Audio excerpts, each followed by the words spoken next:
All right, if you're tackling your IGCSE history revision, the Munich Agreement of 1938 is one of those topics you've just got to get your head around. So today, we're going to cut through all the noise and break down the key arguments and sources you need to build a fantastic answer. Okay, so here's our game plan. We'll start by setting the scene of the crisis itself. Then, we'll dive right into the big debate. Was this a massive win or a total disaster? After that, we'll look at how people back in Britain reacted, we'll pull back the curtain on what Hitler really thought about it all, and finally, we'll weigh up the consequences to help you come to your own conclusion.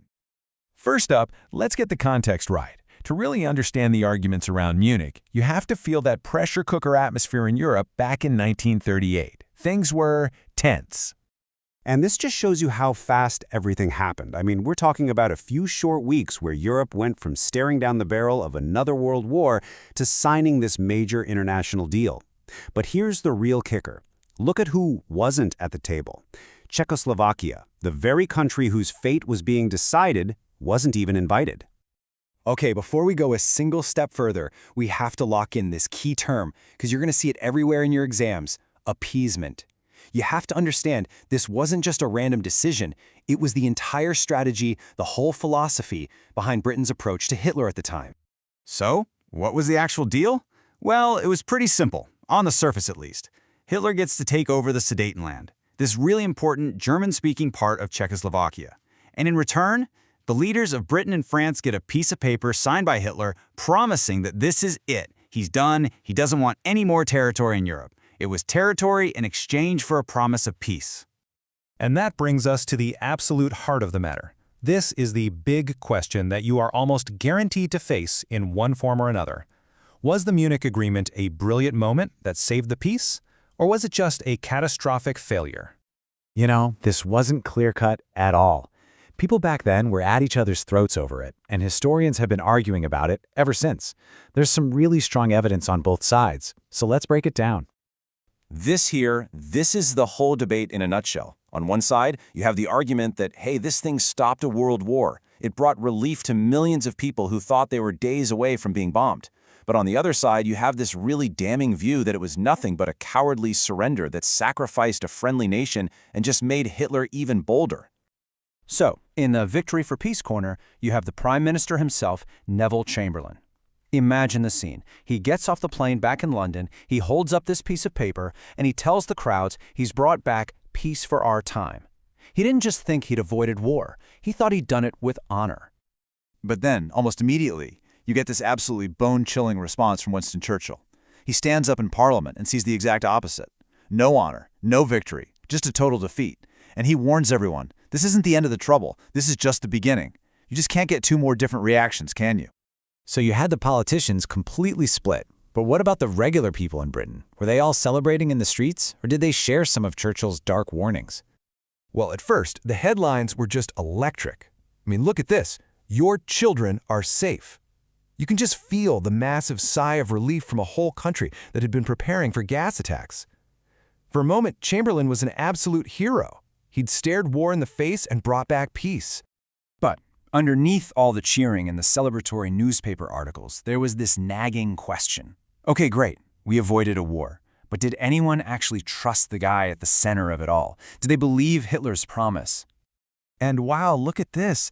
This poll is absolutely fascinating. It shows that while people were incredibly relieved, a staggering 93% of them did not believe Hitler would keep his promise. So, they were happy to have peace, but deep down, almost nobody trusted the man who had guaranteed it.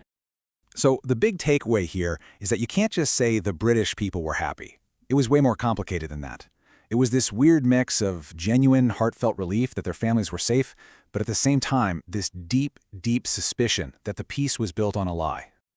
Okay, we've heard from Britain, but what about the main man himself? What was really going on inside Hitler's head when he signed that piece of paper? Well, in public, in front of the cameras and the microphones, he played the part perfectly. He stood up and said exactly what Chamberlain and the world wanted to hear. The Sudetenland, that's it. That's the last thing I want. After this, peace. This was the promise the whole deal was based on. But behind closed doors, it was a totally different story. He wasn't pleased with peace. He was furious. He actually complained that Chamberlain had cheated him out of a glorious military victory. He didn't want the Sudetenland handed to him on a plate. He wanted to march his army into Prague and take it.